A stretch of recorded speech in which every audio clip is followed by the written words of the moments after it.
Thank you, everyone, for joining us today. This is the 9th edition of the Romanian Film Festival Seattle, which is organized in partnership with the Romanian Film Festival in Arizona, and they're having their second edition this year. Thank you for coming. This is a discussion for the documentary The Men Who Would Be Free by Mihai, Mincan and Georgia Chiper-Lillemark.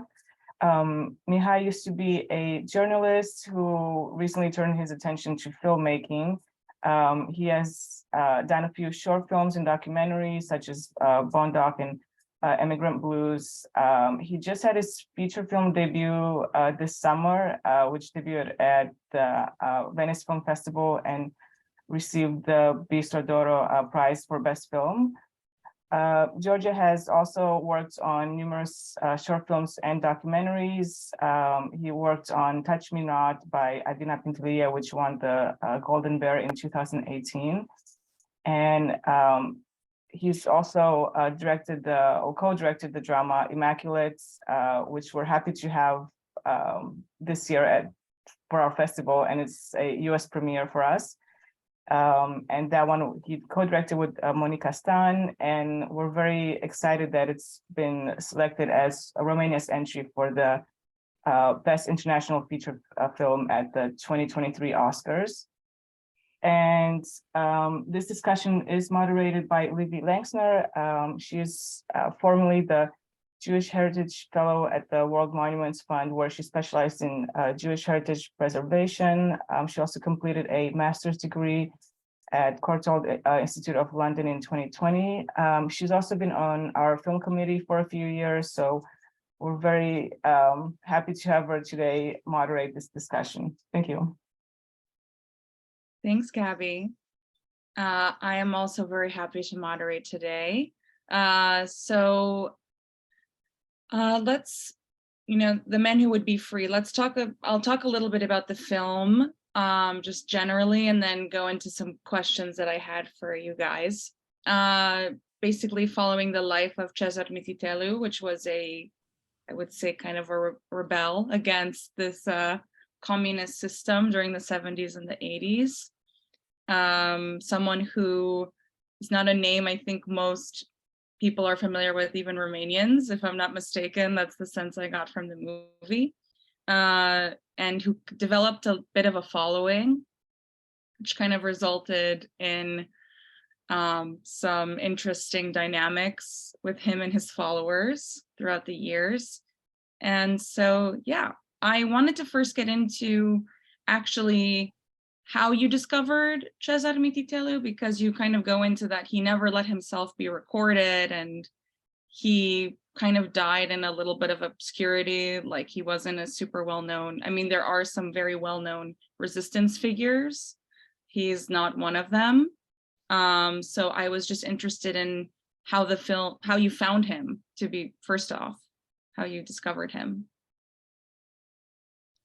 George, I think George can tell you more about it because he was the first one to discover him. Georgia, your mic is, could you turn your mic on? Thank you. So you can hear me. No, I didn't turn my mic on. Sorry. No, I said I'll answer this one, then I can let Mihai talk the rest of the... No, but basically my father, yeah, I mean, it's genetics, basically. My father was somehow, Cezar Mititelu studied for a long time, or like he repeated, I don't know how many times, the fourth year, something like this. And my father was a student while he was still in that circle of students at the Faculty of Philosophy. And basically the way I perceived it from my father was kind of like telling these jokes about him, kind of like urban myths, but they were always coming as a duo. They were like Cezar Mititelu and Alexandru Monciu Sudinsky, which, yeah, he's a Romanian writer, or he was, actually he's disappeared, kind of, we don't know. And so basically I heard some jokes, which some of them were quite funny. And then I also wanted to, I was a kid that was a bit into reading and things like that. And I wanted, at one point I decided to go to study also philosophy. So it was kind of like, I think the way I got it back then was like, okay, there were this kind of young rebels, students that dared kind of to provoke and contest the regime and kind of tease the teachers and the establishment in a funny kind of unconventional way. And look, nobody knows about them. And then I also kind of knew still some older teachers that maybe they had some form of compromise with the regime. They were still in the university. So I think I saw it a bit of a moral thing, like they would have a moral higher stand. I don't know if I necessarily see it this way right now, but yeah, anyways, I was quite interested. And then I remember I went to Bucharest in while finishing high school, and I went to this library. It's quite famous. It was in front of what used to be the Museum of the Romanian Literature. It was just like a metal barrack, like a very improvised bookshop, not library, sorry. And I found one of Alexandru Monciu-Sudinsky's book, and I think it was Common Biographies, Biografii Comune. And then I read that and I was quite, whoa.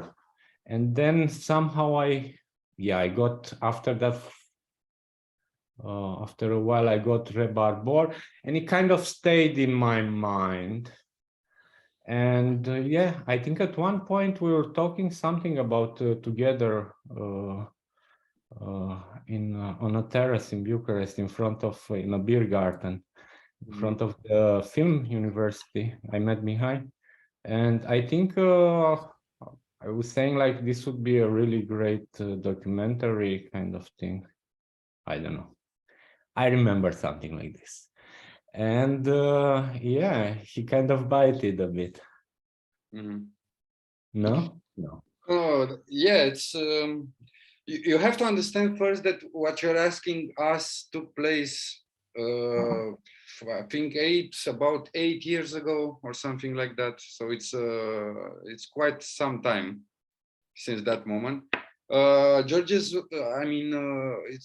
he's kind of right about how we decided to do it.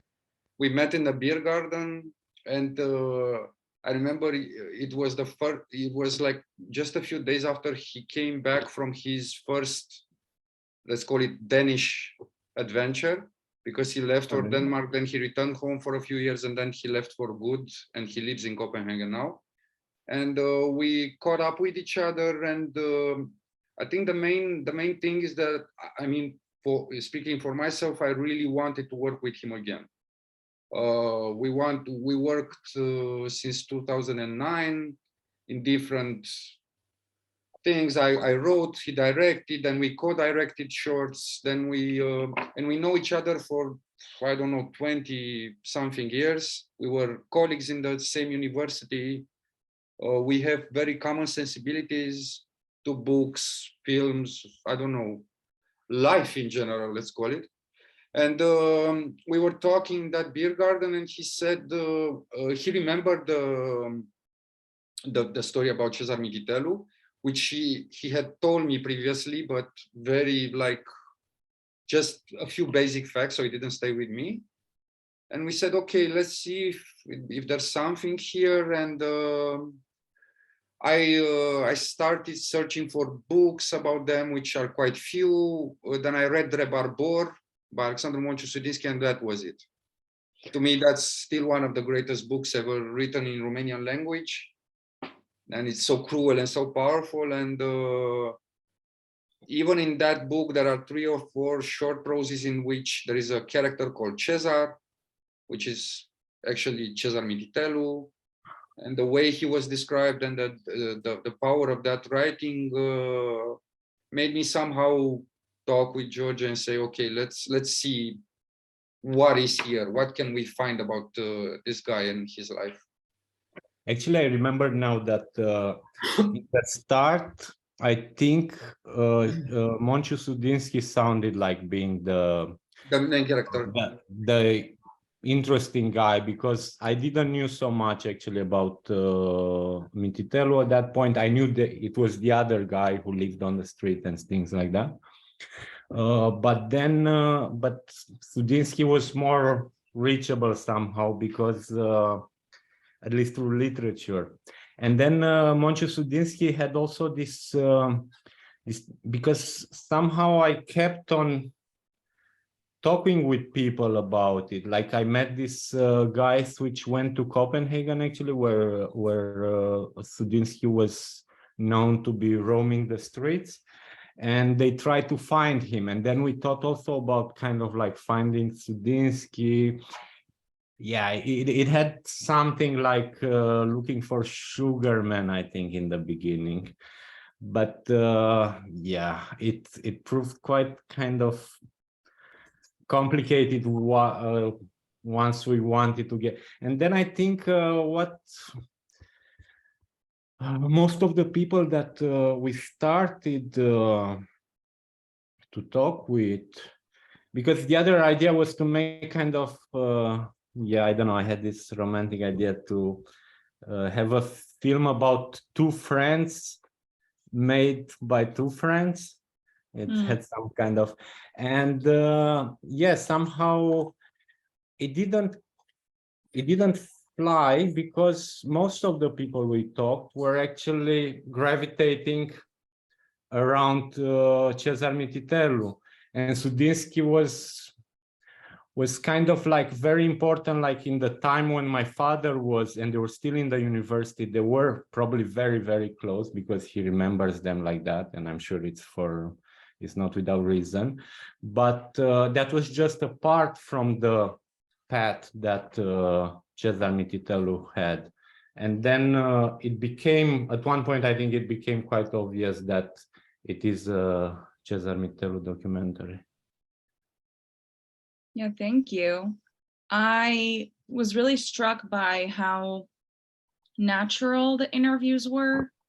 And, you know, because that's something that's obviously really challenging with any documentary. If you have putting someone in front of a camera, they can cause a lot of stress and they can kind of act out. And I was just wondering, you know, I know you had, and I love this one part, which was really frank, and I appreciated it. That one interview you had that you were like, this interview was a disaster, and the guy ended up dying a month later and you couldn't talk to him again. So I was just wondering, how many people did you actually end up interviewing? And from those, how many, like a percentage wise, like how many actually made it in the film? And maybe how you approach that selection process, and also maybe the choice to include that one which didn't go so well. So yeah, just about the interview process and selection. I'd love to hear more about that. Yeah, I think yeah, we're talking a lot in the start about Errol Morris, because yeah, he's quite amazing how he's I mean, for me, he's kind of like the best guy in conducting interviews. And I think we had the first interview that didn't went that well, and it's not in the film, with I don't know, a mathematics professor that my father knew, and he knew that yeah, he was also, or the first one was with my father, I don't remember. No, it No, was I think it was, yeah, it was with yeah, the gentleman that I mentioned. And basically then I think we also thought, like, let's give them time. So basically we would start the interviews like very far away from the subject, like kind of where they are from, and kind of try to kind of have a 2-day interview, and most of the time, and try to kind of have some hours of conversation between getting into the thing that was actually of interest. And in this way, we were kind of giving them time to open up. Then Mihai had such a good experience of conducting interviews by being a journalist, and that's definitely, yeah. Yeah, I think George is right. What we did was actually, because he mentioned Errol Morris, and Errol Morris has this beautiful, it's not an exact quote, but I remember him saying that, just turn the camera on and people will want to talk to you. You don't have to ask them anything, they will just want to talk about their lives with you. And it's always the case like that. But what you have to do is like be patient all the time. And we did that. We did what Georgia was telling you. Sometimes it was 2 days. I think in some cases were actually 3 days, in which the first day was like nothing. We knew from the start that we won't use anything from the first day. Things like, how about your parents? Where do you come from? Where did you study? How did you find the world? How was your first love? Whatever. It was anything but the subject. But what we achieved, I think, in the end by that is that by the time we reached the subject we were interested in, there was a real connection between us and the characters, and they really trusted us. So we weren't just like guys coming there, turning the rec on, pushing the rec button and saying, okay, now talk about Cezar Mititelu. So when they talked about whatever we were interested in, they gave it all. And about that interview we did, it didn't work out. I think there's a beauty in making mistakes, actually. It's one of the things, as I grow older, I believe more and more in mistakes than anything else. And we made a lot of mistakes during that interview. But not all of them caused the interview to be bad. That person, you know, Candiescu, let's say, he was not the easiest person to talk with, you know. He was very adversarial. I think that's the word, right? Yes, in English. Yeah, adversarial. And he didn't particularly want, and I think his relation with Mititelu was, you know, cat and mouse relation. I mean, they kind of loved each other, especially when they were young, but something really dark remained from that period. And when every time he would actually had to talk about him, there was something that broke the conversation, you know. He would become angry, or you know. But the reason we left that interview inside of the film is because it's so valuable, in terms of information, of course, but also in terms of understanding. I mean, for me, and I'm sure for Georgia too, it was really important to understand how the people around Cezar Mititelu were actually like. He was not a very special guy, let's call it. I mean, Georgia can say the same thing. Almost all of the guys we talked to on the phone or in front of the camera were not, let's call it, your usual partners of dialogue. They were kind of strange. They were really smart, really intelligent. All had some kind of anger hidden. All were kind of paranoid sometimes, you know. There was this very complex mixture of human traits. And I think Andiescu actually was one of the people who represented that the best, actually. Except my father. Yeah. He wasn't paranoid. Yes. He was not paranoid. He was not. Yes. Yeah, and I think something that's kind of amazing with the film is you watch all these interviews, but I realize at the end, I'm like, I actually don't really know what he believed. You don't really have a sense of, you know, you have some of his core ideas, but the film really isn't about him and what he really thought. It's like he has such a strong impact on the people who are around him.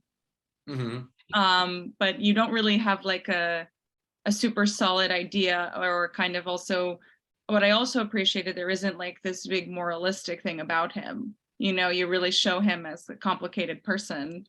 And I remember at one point in one of the interviews, you ask him, the guy, do you think he was a good man? And I thought this concept of good man is really interesting, because then you kind of go into like, well, like, what is a good man? And is, for such a philosophical group, it's such a simple question almost, but also very That's hard what to I can answer do. for anyone.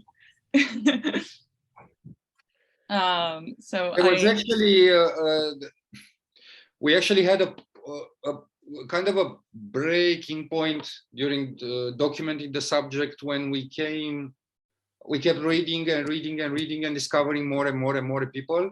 And at a certain point, we discovered that thing that's in the documentary, in which it is described how Cezar Mititelu mistreated that woman.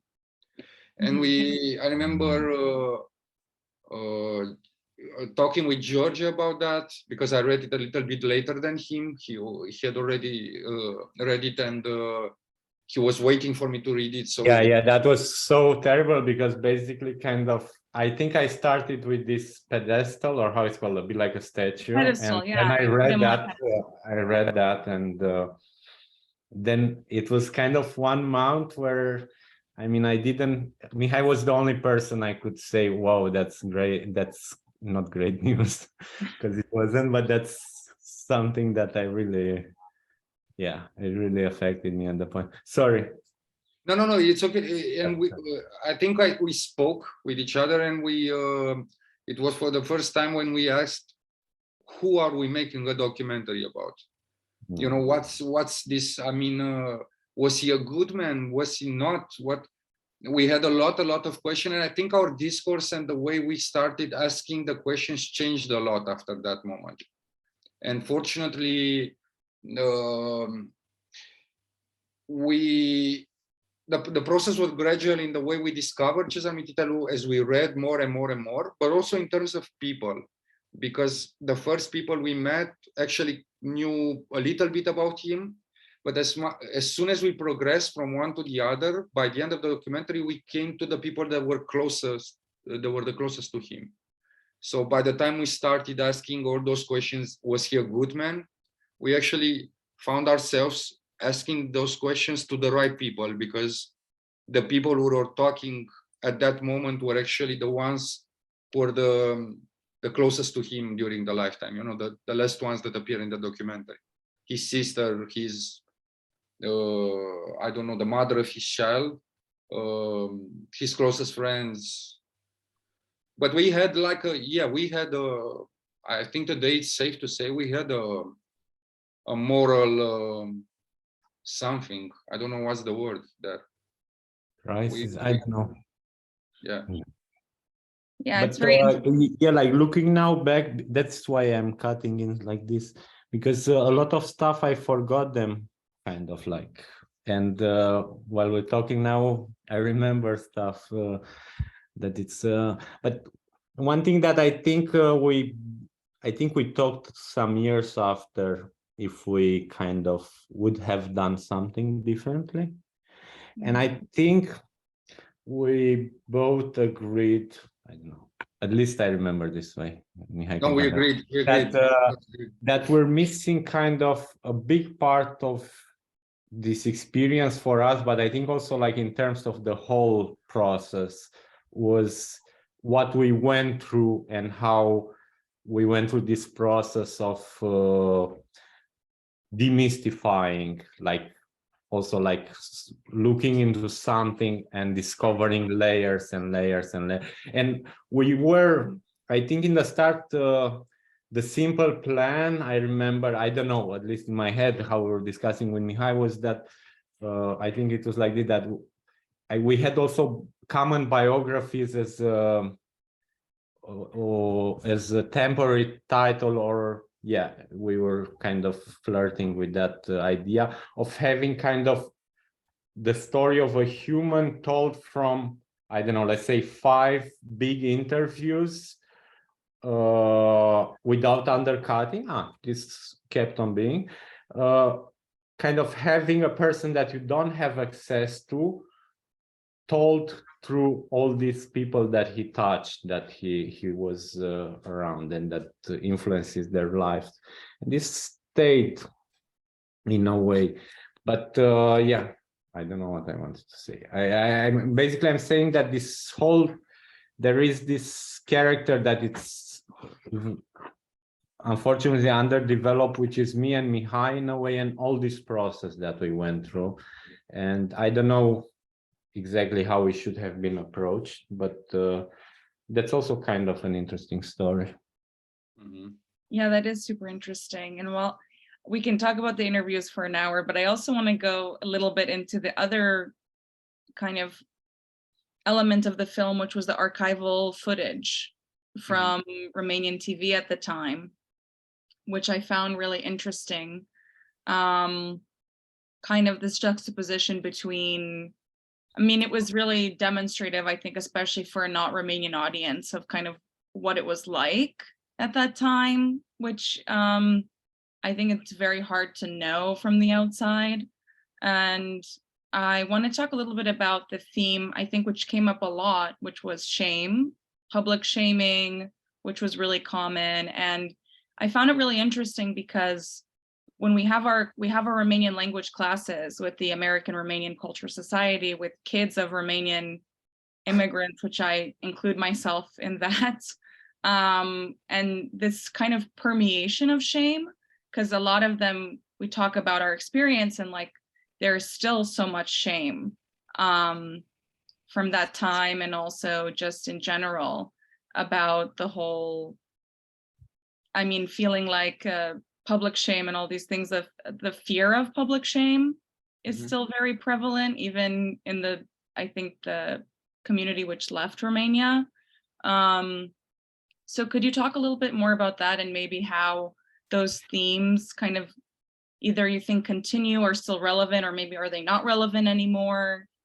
Kind of this idea of shame. Can I talk, George? Yeah, because I You're have it thinking- so you're still much thinking. that basically I don't recognize I have it.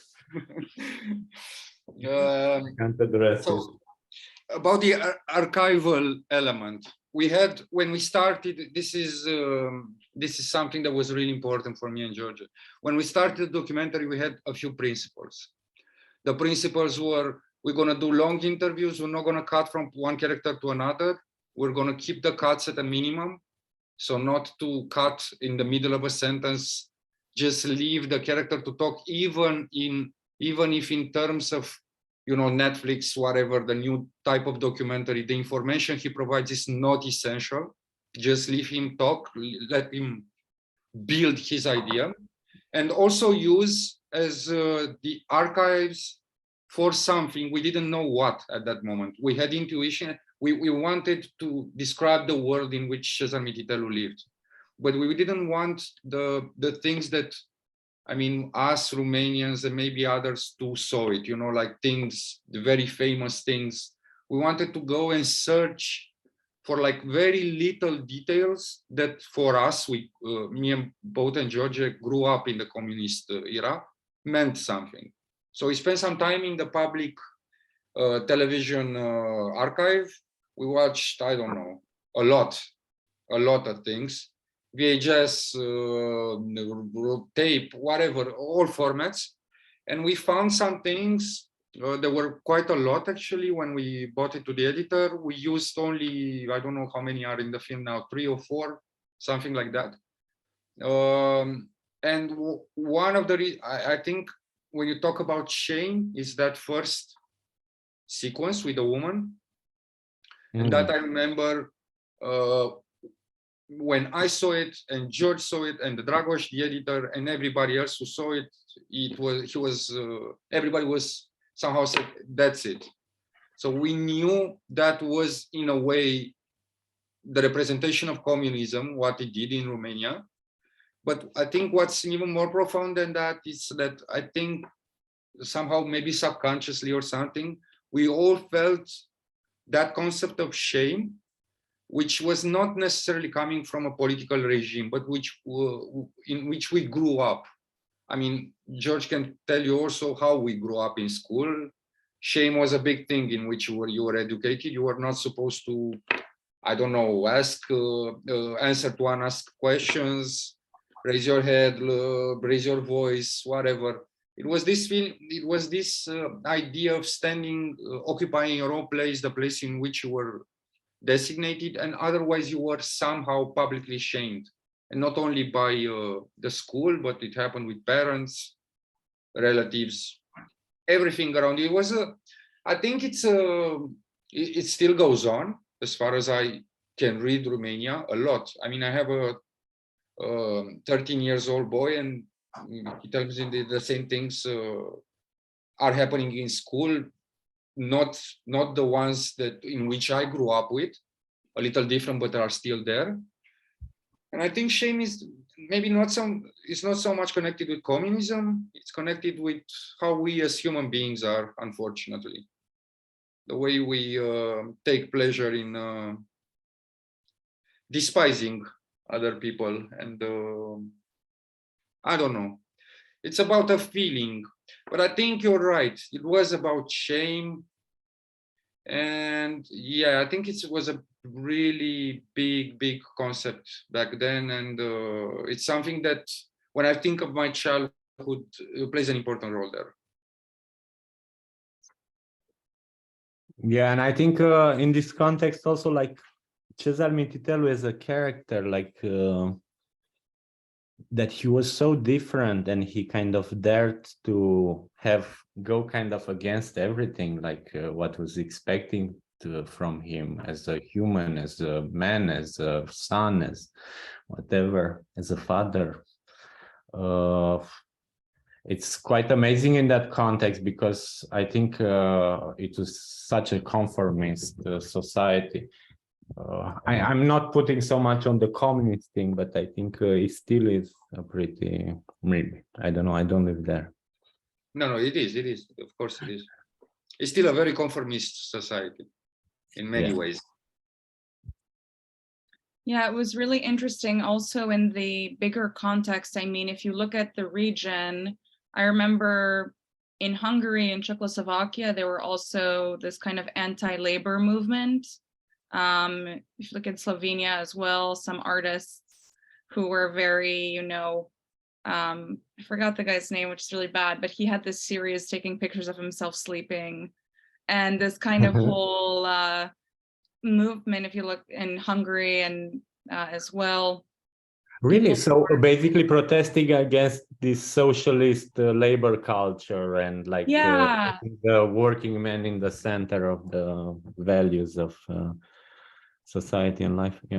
Yeah, I was thinking I didn't know about this. Yeah, that's interesting. Yeah, there's this artist, Thomas Shantobi, and he made a movie called Minotaur, which is kind of criticizing like the factory workers and the fact that they feel that it's a good thing that everyone has a job, and really the cruelty they show.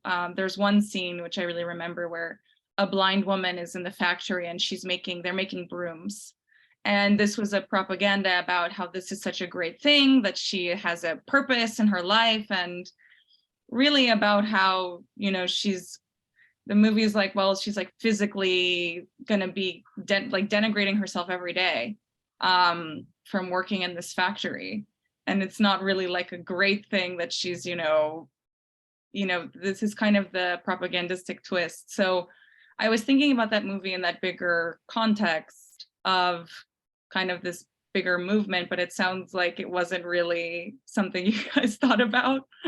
No. Because we didn't have this information. I don't know. Sorry. Plus, for me, being a freelancer, still work is such a nice thing. Yeah, because it's not guaranteed. Like, yeah.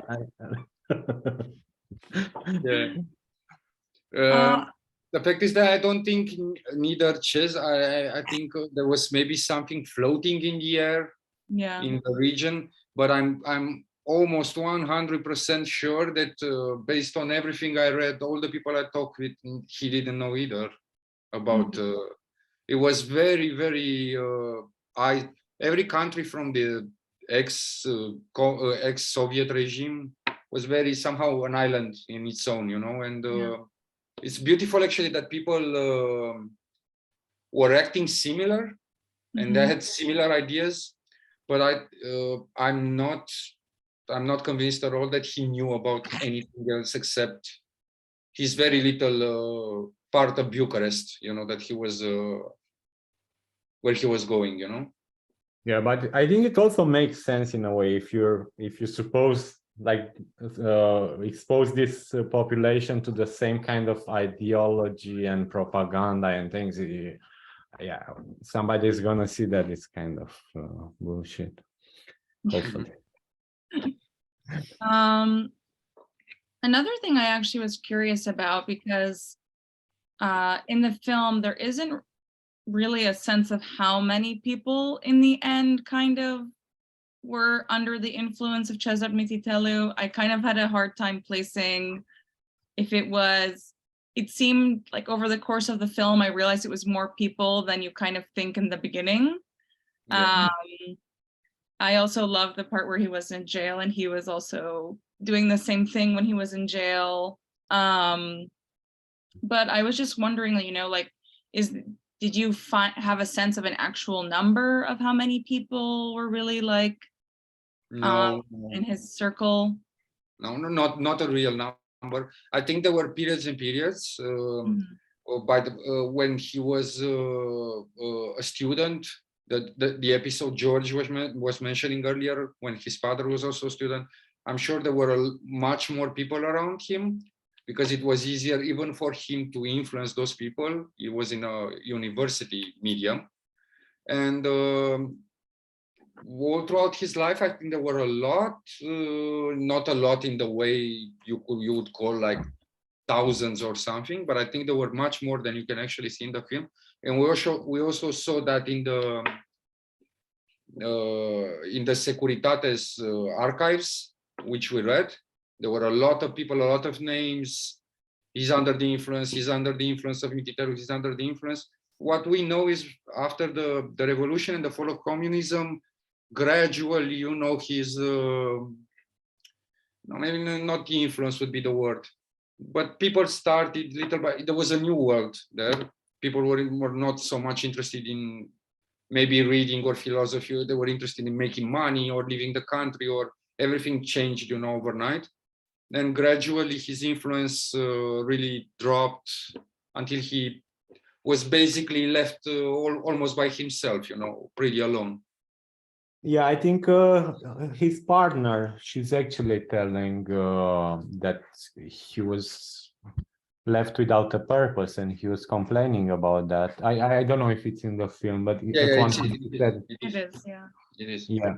And the other thing, which I think it was like we interviewed, and I met, like when I was in the first year of philosophy, this guy who was a young shoemaker, shoe repairman, who in a strange way, he asked me, like I came in to repair my shoes, and he asked me where I'm studying, and I said, and I was first year in philosophy, and he said, did you know who's the greatest philosopher around?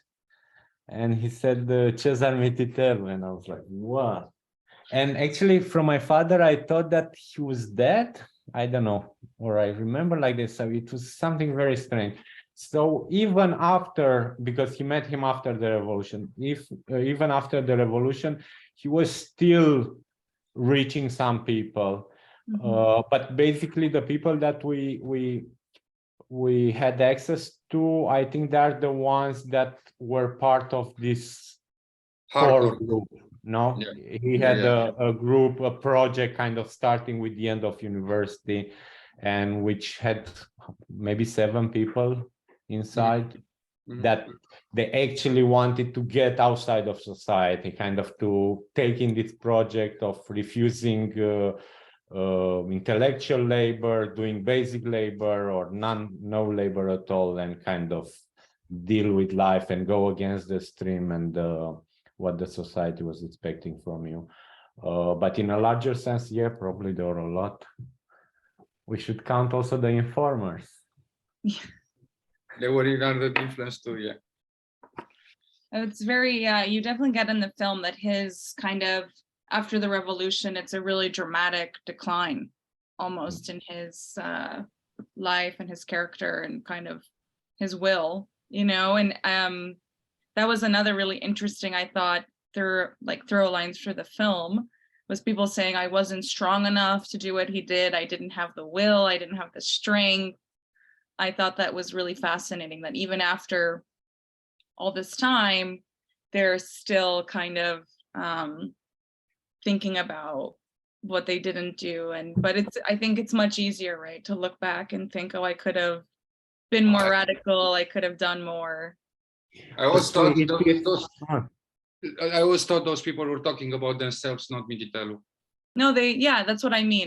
But I mean, it had no connection with. I mean, it had very little connection because we were there talking about Mititelu, but it had very little connection with the project of Cezar Mititelu. It was more about the way they looked back at themselves through their lives and had regrets of not being able at a certain point to be somebody better, to do something more, is the kind of regrets that each of us has. You know, it's if you look at what you did 5 years ago from today's point of view and what you know today, maybe you'll find yourself thinking, okay, if I would have been a little stronger, if I would done this or that, I would be in a different place. So I didn't.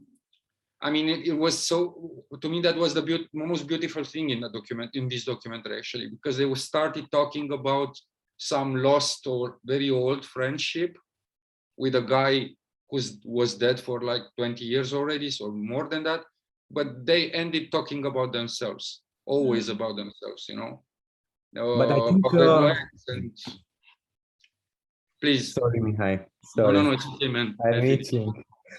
I finished. No, but now I was thinking, because you see all this, like when I read that thing in the dossier, and I couldn't tell Mihai about how he was having this abusive behavior towards that woman.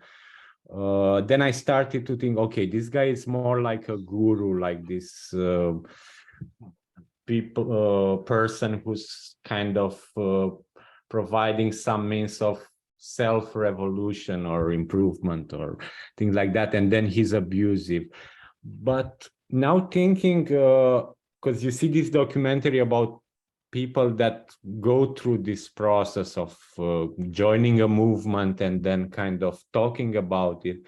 Actually, in our case, we didn't had anybody having, I think, spite against him. Like maybe Melush a little bit. Yeah, but it was also about himself more than yeah, he was still not somewhere. But the most of them, they had, yeah, I didn't had enough power. Not it was like, because you could see it also like he kind of fucked up my life. He told me, don't go and be a professor, go live. Basically, I could have, I don't know, started things earlier. Anyways, life took me in a way inside the society. But I didn't finish my exams. I didn't do much. I don't know. But they didn't have this perspective. Yeah, I thought that was very interesting. That none of them, I got the sense too that none of them were really. They're not victims in this way, like you would have, like, I was blinded by this magician and I was in the fog and suddenly now I cleared up and I was actually abused. No, it's not like this. And I think it has a lot. I'm sorry. Not totally. Yeah, sorry. Just a short thing. I think it has a lot of things to do with what we spoke in the beginning, with the idea of talking to people for days, not hours, because by the time we started talking, by the time we got to a certain point, they were already talking about themselves. Always. So the discussion was not so much about, as Georgia was telling you, not so much about this guy did that to me, or it was, if you speak enough to any person, by the end of your conversation, you will speak about regrets. Let me tell you, it's from my own experience of life. Oh my God, you're such an optimist. No, but it's okay. I mean, it's okay. People will regret a lot of things they did, you know. And I think it's a row of failures, no? No failure, regret, it's a difference. And failed meetings and no, I don't know. I actually wanted to open I should have done this 10 minutes ago, but you guys are talking about really interesting stuff. But I'm going to open it to, the Marius left, but he did leave a question. Or maybe not. Oh, sorry. No, it was more a comment. But if anyone has a question for People Georgie, are starting to leave this group, yeah. because I feel like I've been asking a lot of them. So if anyone has a question, this is a good time to ask because we have 10 minutes left. I have a question to ask. So I saw Mihai in an interview. There's a quote where he said, powerful, heavy stories are told better through cinema than through journalism. So I was wondering, with your background in journalism, what do you think are the limitations of journalism, and why do you think that, film is better for powerful stories like that? Well, it's an interesting question. I think cinema is more free than journalism, or it should be. I don't know how free it is today, but it should be. I mean, you have both different type of layers which come to create a film. You have the image, you have the sound, you have the story, you have the characters, you have everything, And in a way, the way I feel it is it's so much free, and you can go places where journalism cannot take you, because journalism is a good journalism is condemned to being like very real, very factual, very, very tight somehow. In a good way for somebody who tries to understand about a thing, but a story, because the quote you took, you gave, it was about a story. Good stories are told better through cinema. I think, yeah, this is how I feel. This is how I feel. I did them both in some way, more journalism than film. And I always felt that journalism has a lot of good things, but it also has something it's like something that's blocking your view. You'll see 20 meters from you, but you will never see the horizon. In cinema, you can see the horizon. In good cinema. Thank you. Yeah, I think that's a really interesting take. We last night in Seattle, we watched Metronome, which was the second screening because we watched it last week too. And It was interesting to read that Alexandru Bev, the director, he originally started the film itself was actually, started as a documentary instead of feature film. So it's interesting to kind of see, taking a powerful story like that, and instead of making it a feature film, that still kind of tells you that, gives you that message. It's you have to ask Alexandru, but I'm quite sure that at a certain point he decided to make it a feature for some reasons, and I totally understand him. Sometimes, you need to go a little bit further than what.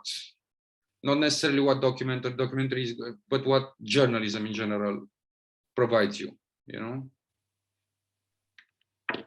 Thank you. I had one final question, just kind of I feel like there's always this question of how does this relate to now? And I was thinking actually a lot throughout the whole, it's kind of a corny question, but I was thinking throughout the whole movie about actually politics and kind of social media, because this is obviously someone who was, you could say, he didn't let himself be recorded, and now everyone wants to record themselves and everyone kind of wants to have this kind of platform. But I was kind of thinking what you thought about maybe how people are, obviously it's human nature that people gravitate towards gurus and these kinds of figures who are charismatic and have something different to say. But how do you think what took place with Cesar Mititelu, who do you think would be the Cesar Mititelu of today? How would that even look in a we talked about this. I think we actually talked about this quite a lot, actually. Yeah, I remember 1 or 2 times. And we basically I mean, the way I remember it is he said if Cezar Mititelu was here today with Facebook and Twitter and well, not so much Twitter because Twitter is Yeah, questionable. it's not going to be anything anymore. But with Facebook and Instagram and everything, I don't think he would be anybody. Actually, I mean, he would be somebody quite normal like the rest of the people you see around. Part of the things that really made him so powerful were actually the society in which I think today, the society in which he lived. It was such a closed society. You have to understand that there were no books to buy. Books were being exchanged. Always, you know, you read a book like you discovered the big secret. You were the owner of that secret. There was something almost magical about it, you know. And in this context, the freedom looked like this really beautiful somehow dream in which for a beautiful life. Or I think today, in the context of so many with things from the outside, you know, everybody's connected to something. Everybody's filming himself or herself, or you get information instantly from many more chapters. I don't think somebody like him would have a lot of success, but maybe he would be different than today. You know, maybe we would do a lot of different things. Yeah, I mean, it's a very hard question because, of course, he would be different. I mean, if he would been born later and developed into this society, he would be different. What I know is that actually I have this friend, Șerban Alexandrescu, who's like advertising guy in Romania, quite a famous one. And I mean, he's not a very close friend. And my father was there. And Șerban, he's a very good communicator. That's what he's living from. He's selling things to clients, and he's very expressive, and he's very eloquent the way he talks. And my father was there, and he said, that guy was a bit like Cezar Mititelu, like a guy who knew how to drag you and to keep your attention and put energy into words and kind of move you around. So I think Cezar had some qualities that definitely they would have a use in nowadays world. I think actually they weren't very useful back then, because back then the idea was to have one message, which was kind of the official message. He could have joined, let's say, the propaganda apparatus, but I don't think it was such an open kind of contest to join the things like that. And basically it was the handicap for him in a way in that society that he was so persuasive. I mean, it was something that wasn't searched from citizen to go around convince other people of things. Better to stay and look into your own thing. So I think yeah, he could have been I don't know, some people like this Jordan Peterson, or how is it called? Like, Yeah. why not? I mean, he's kind of talking about the same kind of self-awareness, but of course it's too much to say with those qualities how he would have reacted, which kind of conclusion he would have gotten, and if he would have felt again the need to wake up people. But I think he had this in him. Yeah. I mean, to make from your life a project kind of to, I don't know, wake up the others. It's also something messianic and kind of, yeah, maybe a bit pathological could be for some people. Yeah. Yeah. Well, thank you so much, George and Mihai. It was such a pleasure. Thank you. And thanks to everyone who attended. And I hope if you haven't seen the film yet, definitely see it before the festival ends. It's an amazing film. So thanks so much. Thank you too. Thank you, Thank you. everyone. And I just wanted to mention, we're going to have another Q&A actually in about an hour for the film Immaculate. So please join us for the next one. Good luck, Georgia. I can't, unfortunately. Bye bye. Thank you very much. Bye. Thank Bye. you. Bye bye.